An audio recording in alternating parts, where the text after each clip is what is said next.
Hey, everybody, and welcome to Learning from Smart People. I am your host, Rob Oliver, and it is indeed my pleasure and privilege to be with you again today. I will tell you that today is a very exciting day for me for on a completely non-show related reason, and that is it's finally getting warm in Pittsburgh. Okay, now I realize this show's going to air a couple weeks after, but let me just say this, and that is I am wearing short sleeves for the very first time this spring here in Pittsburgh, which means a lot. So it's a good day. And not only is it a good day for me because of the weather, it's a good day for me because I am highlighting one of the smart people that we have here in the city of Pittsburgh. Her name is Denise Sinkavich, and she is the owner of DDS Web Design, and she's been serving small businesses and nonprofits since 1999. Denise, welcome to the show. Thank you, Rob. It's great to be here. Absolutely. I'm thrilled that you and I we've connected. We talked a little bit, and we've been and I was like, there's a couple different things. Okay, number one, you are providing a great service. Number two, your own entrepreneurial journey. I think that it's fantastic. Women are severely underrepresented as business owners, and what you're doing is fantastic. And then the fact that you're from Pittsburgh is just icing on the cake, and it makes it all a really good thing. So let's start with this. Tell me a little bit about your company and like how did it start? How did you get involved? What's your backstory as it relates to DDS Web Design? Absolutely, Rob. DDS Web Design was created rather organically.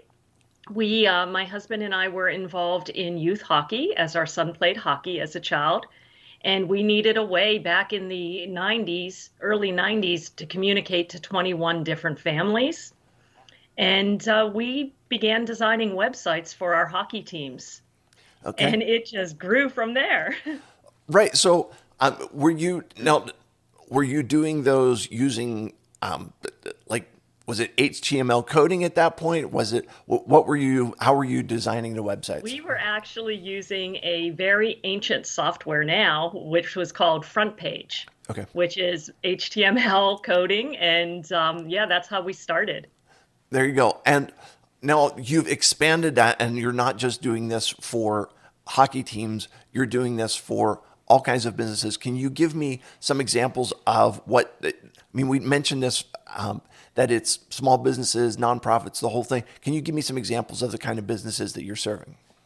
Absolutely. Currently, we serve about 180 clients, and they're mostly in Pittsburgh, but we have several that are outside of Pittsburgh. We do a lot of attorneys, restaurants. We have a lot of medical, doctors' offices, things such as that, as well as the nonprofits that we serve are a lot of nonprofits from all different arenas of nonprofit. We have some associations as well as some community-based nonprofits. Okay, let me just. This is a really simple, and it might be a stupid question, but whenever you have a business, whenever you're doing anything, everyone says you have to have a website. Okay, but from your perspective, can you tell me what is so important about having a website? Because as you and I both know, there's a lot of places they have a website and their website actually reflects poorly on them. It looks like their nephew in junior high school designed it, and so. Can you talk to me about the rationale as to why do you need to have a website, and then maybe we can talk about how do you get your website to look to reflect your business and your brand? Absolutely. A website is so important because nobody is ever going to just call you because they saw your number somewhere. The first thing they're going to do, especially in today's world, is they are going to search you. They're going to Google you. They're going to look you up and they're going to get that information. So a lot of times your website is your first impression. So it's very, very important to have it really truly reflect who you really are. Okay, maybe you can help me with this too. How much information is too much information to put on the website? like sometimes you go to a website and it's like a single page website, and sometimes you go and it just seems like there are pages after pages after pages. And do you have suggestions for, like, is there a happy medium, or what are your thoughts on that? So the multiple paged websites are actually very, very good when it comes to search engine optimization. So what I like to advise my clients to do is have multiple pages, but keep the content on those pages simple and to the point, but also very relevant to what people are looking for. Okay, so you bring up search engine optimization, and you you hit the key point, I think, in that, and that is what people are looking for. How can you figure out what people are looking for so that you can, for lack of a better term, answer the questions that they're asking?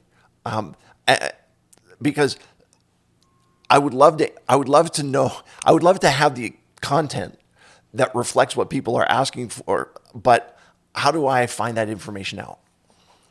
The best way to do it is you as the business owner know your business best. You know what services you're providing to your clients. So basically what we typically do is we spend a lot of time with the business owner getting to know what they do, what services are they most interested in doing, who are they serving, and what purposes they want people to find them for. And you just have to keep your text and your content very relevant for that. But also, what you have to keep in mind is in today's world, most people are not typing to search you. They're using voice recognition to search you. So Okay. you have to keep in mind when you're creating your text on your website that what you want to do is you want to use phrases and words that people are going to be speaking, not truly just typing. Okay, can you give me an example of that? So if you are, let's just say you're a restaurant, Okay. most people are not going to say restaurant near me or just restaurant. They're going to say pizza near me, hamburger near me, things like that. So, and if you're a service-based company, say a chiropractor, people are going to be looking for something like relief of back pain and Okay. things like that. Okay, so what you're it's kind of one of those things where you're describing your business, and it's got to be a little bit more. Okay, if you're describing your business, using the word descriptive is a little bit redundant, but I think that's the idea. But That that's it. Yes. Okay, that makes perfect sense. So how do you kind of bring the your online presence and your physical presence, if that's what you have, and your marketing and your brand, like, how do you tie all of that in together as kind of building a brand and creating your persona online? The most important thing is consistency. There's a lot of business owners that think that there needs to be a different look in each avenue that they do, whether it be digital, whether it be brick and mortar, whether it be brochures. But the key is it all has to be consistent throughout. The messaging needs to be consistent, the logos need to be consistent, the coloring needs to be consistent, because that's how you build a brand. When you think about all the beloved brands out there, everything's always consistent with them. You see a Starbucks logo, you know it's Starbucks. So, Yeah, well, even in that, but there's like, I don't know, there's kind of Starbucks green, if that makes mhm, any. And so when you see a coffee cup, you don't even have to see the logo. If the coffee cup is that color, correct. you recognize it right away. Okay, so just to, we were talking a little bit about search engine optimization, and I guess it's always been a little bit of a mystery to me because we talked about what people are asking, what people are looking for, and even how people are asking it. But there's another part of that, and that is Google is the one that's searching, or that's, you know, Mhm. ranking your site, that's going in and, you know, crawling your site. If that is that still the proper term that Yes, uh, yes, the bots and the spiders. right? But so they're the ones that are going through your site and figuring out how to rank you versus your competitors and everything. So where is the balance between trying to please the public and trying to answer the public's questions and trying to make the search engines happy? Does that make sense as a question? Yes, it does. It makes perfect sense. And it's really a great question because a lot of entrepreneurs, especially startup entrepreneurs, they don't have the money to do paid ads and things such as that. So the organic searches are so important. So what you really need to do is you do have to have a balance. The word balance is perfect. You need to be able to describe your business the way people are searching it.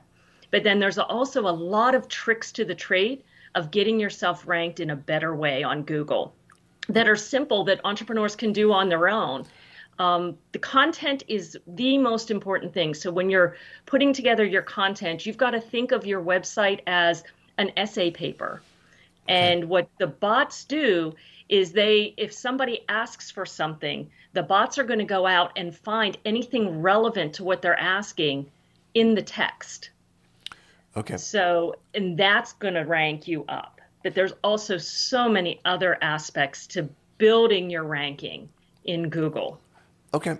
And again, this is kind of a balanced question for me, and that is you want the site to look pretty, okay? So there's got to be a graphic element to it, but the the bots can't read pictures. So you've got to have the balance of having text there as well.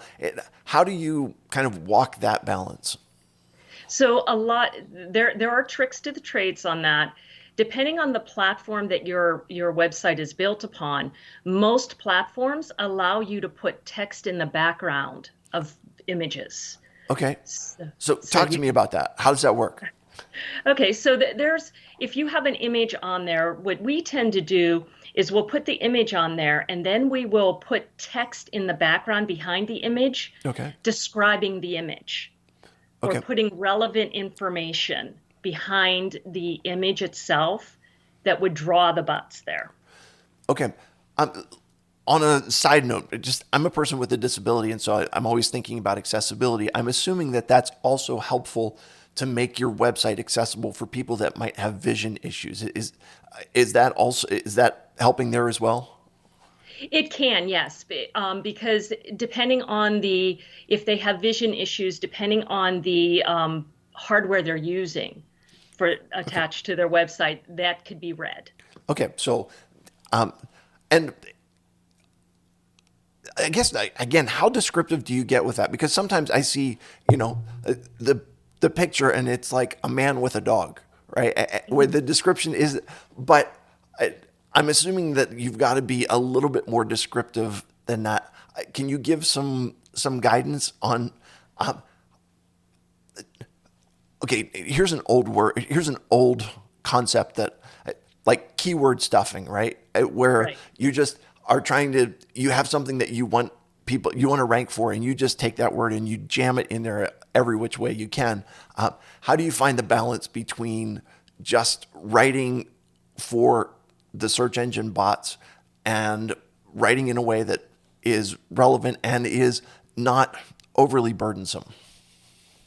So basically, a lot of the information that you should put on your website for the bots should be in the background, but it has to be in your text too. So, keywords are not as important today as they used to be. It's more key phrases because nobody types, like everyone's doing voice now. Okay. So you don't speak in just words, you speak in phrases. So you want to keep your key phrases there. So if you are a heating and air conditioning person, you want to make sure that you have furnace service, heating services, air conditioning services, annual checks throughout the text, but also in the background. The other key thing for the bots is your page titles. We see a lot of entrepreneurs that create a website that looks great, but they don't title any of their pages. And that's one of the first things the bots and Google look for. Okay. Now, when you're talking about page titles, are there two elements to that, right? There's the title that goes at the top, like that you would read in the top tab, and then there's the actual name of the page. Are they do they need to be the same? Do they need to work together? How does that work? They do not need to be the same. No, you can, the back end name of the page is most important when it comes to your search engines. Your search engines, we're going to look for it because that's the most relevant thing. So there's often times where you'll Google something, a service, and you'll click on the link that's there, and it's not even taking you to the home page. It'll take you to the page that's relevant based on the title of the page. One of the things that you mentioned in our conversation beforehand was about you don't have to do this on your own. There's a lot of tools out there. There's a lot of work that's been done by other companies that you can kind of use to help you out. Can you talk to me about that a little bit? Yes. So the one thing that you always want to make sure of is you had mentioned Google, and Google really is. I tell all my clients, Google is king. So Google has about 80% of the market share when it comes to search engines. So the most important thing that you want to keep in mind is not only do you need to have a really good relevant website, but you need to also that you hook Google Analytics to it, keep track of your website. A Google My Business page is so important when it comes to getting found on the search engines. And that's something you can do on your own. It's very simple. Google has a great platform for that. And also, you want to make sure that you build your Google reviews. Google reviews are so important when it comes to getting ranked in the search engines. Okay. And I'm assuming that those are pretty easy to get done, right? Very easy. It's as simple as you just send a link to your clients after you've done performed a service for them and just request it. You'd be surprised. Most clients are very, very happy to do a Google review for you. Okay. And of course, I would assume that Google is kind of one of those things that they really like anything that's beneficial for them. So if it's a review that's taking place on their site, they're very happy and they're happier to rank you and take that as an indicator. I love it. So, are there other suggestions that other tools or other big big names that people would recognize that you can use to help you with your website and with your online presence? Yes, so there are many depending on the industry that you're in. So there are a lot of big names out there for specific industries. You have Yelp. Yelp is great if you are actually looking to get people into your door, like as a restaurant, as some sort of a entertainment facility, anything like that. Yelp reviews are so important. If you are in an area that creates a lot of travel, Pittsburgh is actually up and coming in travel. So if you have something that would be attractive to visitors into your area, then Travel Advisor is a great big name to get some good reviews on. And a lot of people depend on that when they are traveling. Okay, so look, you're talking about different areas where you can have a review posted, and those reviews are going to drive people, and because you're so right in this. We travel. We drive back and forth to Florida occasionally. My in-laws have a place down there. And when we're driving and it's time to eat, invariably somebody pulls up Yelp and is looking at what's available. You're searching for a kind of restaurant. And then the immediate next thing that happens is what's their rating? And then they're reading what people have posted about the experience there. So it's such an important thing that you don't even think about. Do you have thoughts about, because this brings us up, that Yelp review is being looked at on mobile. Okay, what is your information about the where things stand with the usage of websites on mobile devices versus desktop devices and maybe tablets in there? What can you tell us about that? So, what I can tell you is it is extremely important that your website is mobile friendly or responsive. Back in the day when the mobile devices first became smart and you could look up internet, there was a platform that was actually a mobile website. Okay. Those have gone away. So now we have responsive websites that adjust to any screen size, any device. And what you've got to keep in mind when somebody is, when it comes to Google, they do not, their main concern is the experience of the user using Google, not who they're finding. Okay. So they will not pull you up on any search on a mobile device if your site is not mobile responsive. Okay. So that's, I think that's an important reminder, and that is Google serves the searchers, not the searchees, if that makes any sense. Correct. Okay. Correct. Yes, that's so important. And they just will not even show you because of the experience that their end user is going to have.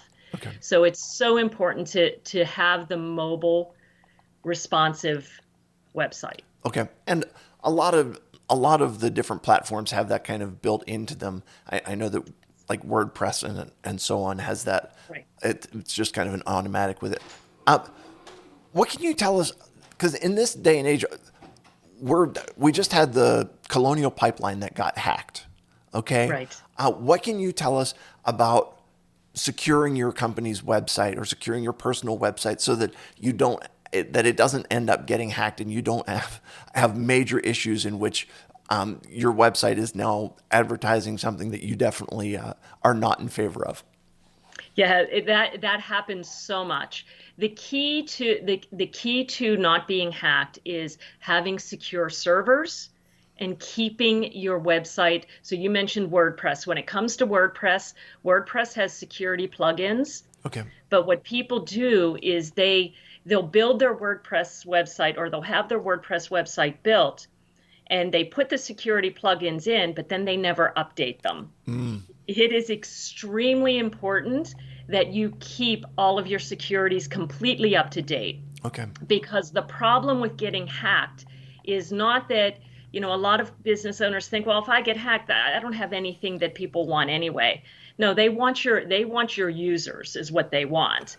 And they are going to advertise something that it does not match what your company image should be, as well as once you are blackballed from the internet, they'll use your website. Once you're blackballed, a lot of times you have to start from scratch and get a whole new domain name. Your domain name is ruined. Oh, And that's bad. no doubt. So you you can literally be blackballed from the search engines where they're not following you anymore and sending people to you anymore. Correct. Absolutely. And that's happened to a couple of our clients. And it's a shame because once you've built the reputation through your domain name, Right. and then you have to start all over again, you're basically starting as if you're a startup again. The searches are not going to automatically find you again. Yeah. And the shame of it is, just to use the Field of Dreams reference, websites are not build it and they will come. There's build it and then optimize it and then make sure your security's up to date and then put the content on there. And it's just from your perspective, can you give us guidelines? Like, how long does that process take? So let's just say we put up a website today. Any ideas as to how long is it before you can expect it to be indexed by the search engines and even start to rank for some of those keywords that you're looking at? Absolutely. So Google will not even recognize a domain name until it's been active a minimum of 3 to 6 months. Okay. Because people buy many domain names. There's a lot of people out there that are basically domain hoarders. They just go out and buy 100 domain names and say eventually I'll use these, Right. and they never do. So Google does not take them seriously until they have been around a little while. So the older your domain name is, so if you have a business that and you have a website that you've had for 5 years, but it hasn't performed well for one reason or another, it's very quick to get you ranked once your domain name is an established domain name. Okay. We can do that typically in about 3 months. Okay.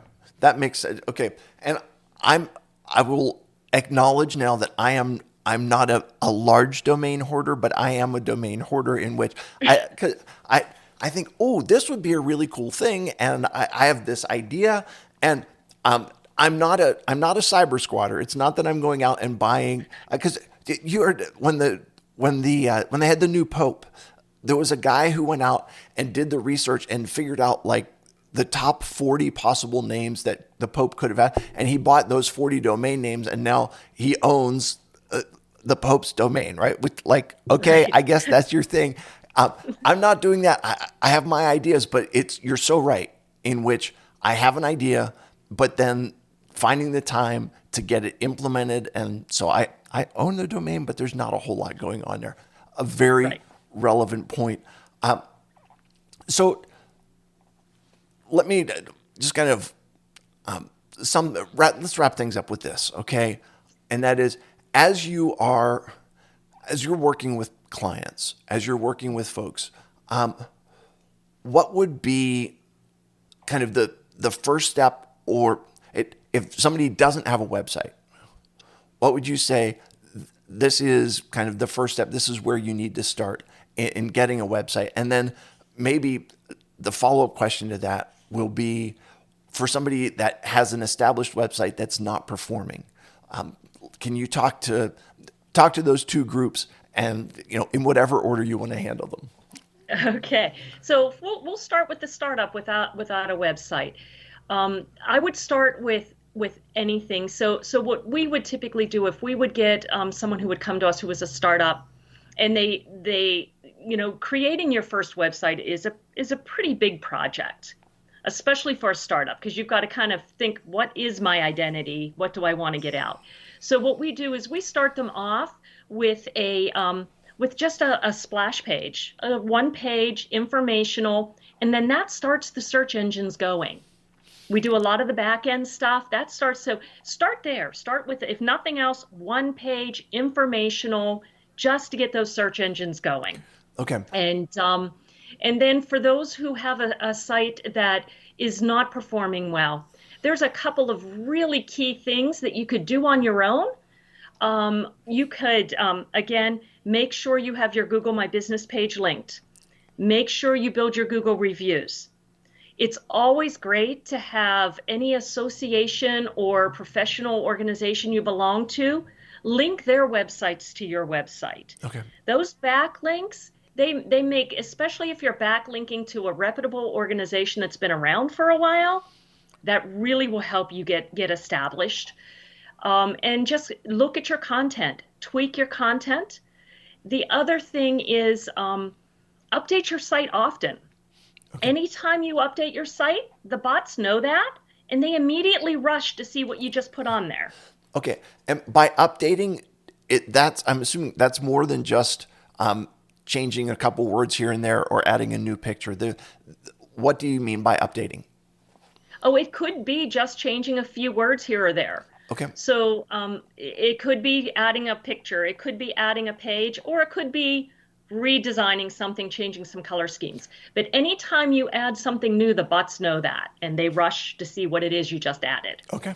A great idea. So I love this. Denise, if people are looking to find out more about you and more about DDS Web Design, what's the easiest place for them to do that?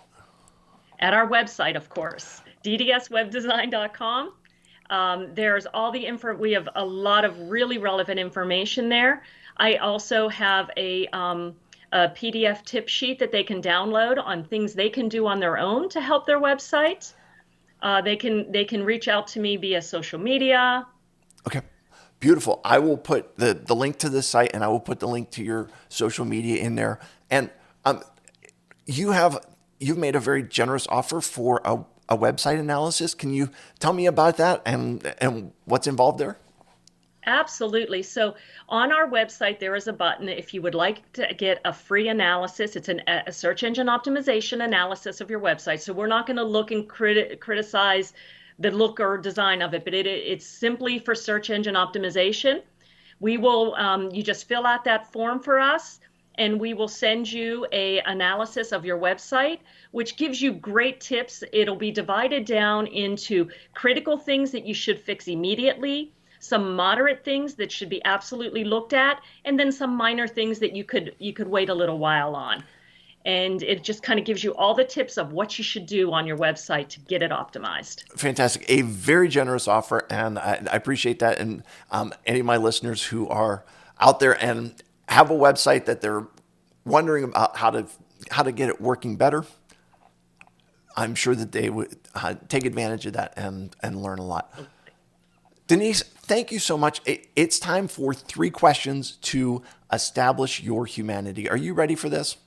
Absolutely. Okay. What is your biggest fear? Oh, my biggest fear is probably failure. Okay. Tell me about that. I have worked very hard my entire life and to become a better person. Okay. And I've constantly tried to improve. And not that I'm afraid of failure, because to me, failure, you're going to hit hiccups, Right. and that it's picking yourself back up and keeping going. And to me, that's a win. Yep. It's a learning opportunity. Yeah. Failure is has the potential to do one of two things. It either is ultimately discouraging or it is incentive to learn and to move forward. And Right. yeah, good. Right. If you were going on vacation, would you rather vacation in Alaska or Hawaii? Hawaii. I'm a sunny person. I like sunshine. Well, it fits your personality though, so that good. All right, so if you have a friend that comes in from out of town, coming into Pittsburgh, what restaurant are you taking them to? That's a local restaurant for you, not one of the chains, but something that you say this is my favorite place to eat. Oh, there's so many. We have so many great restaurants in Pittsburgh. I when someone comes into Pittsburgh for the first time, I try to take them to the city. Okay. And even though I live in the suburbs, so I almost always get them to Mount Washington. So the Lamont is a wonderful family-owned restaurant in Mount Washington. I love meat and potatoes Okay. in the, So the so if you're weirdest. if you're going to the Lamont, at any particular dish that you recommend? Oh, I'm a seafood person, and I worked in the restaurant industry for many years, and I learned in working in formal dining restaurants that anytime there's a chef special, Okay. order the chef special, because they put their heart and soul into it, and they are going to give you the best meal you ever eat. Wonderful. Okay, I do have to tell you a quick side story about Mount Washington. And my wife and I were going out, and I think we were celebrating either our 5th anniversary or 10th anniversary, and we were going out to Mount Washington. And so, because I use a wheelchair, it was my job to call and A, make reservations, and B, make sure that it was accessible. And Hmm. I will not tell you what the name of the restaurant was, but I will just say this. I remember calling and asking this particular restaurant, "Are you accessible?" And they said, "We have one step coming in, and we're not really accessible. We're a historic building. We don't have to be accessible. We have no plans to become accessible, but it's not really important because no one in a wheelchair comes here anyway." All right. And so I thought, well, the fact that you have one step to get in would be a primary block for people with wheelchairs to come there. And so it was that particular line was kind of like, yeah, we're not accessible, but nobody in a wheelchair comes with, okay, that it kind of answers itself, Yeah, doesn't it? So absolutely. anyway, good. Denise Sinkavich, thank you so much for being on here today. Thank you for sharing. This has been a very informative conversation, and you've been generous in sharing your time and your resources. To all my listeners, thank you for being here today. If this has been something you've enjoyed, share it with a friend. Tell somebody this is a learning experience. It's something that would be of benefit to them, and we'd really appreciate that. I will remind you, as always, that when you stop learning, you stop living. Have a great day, everybody.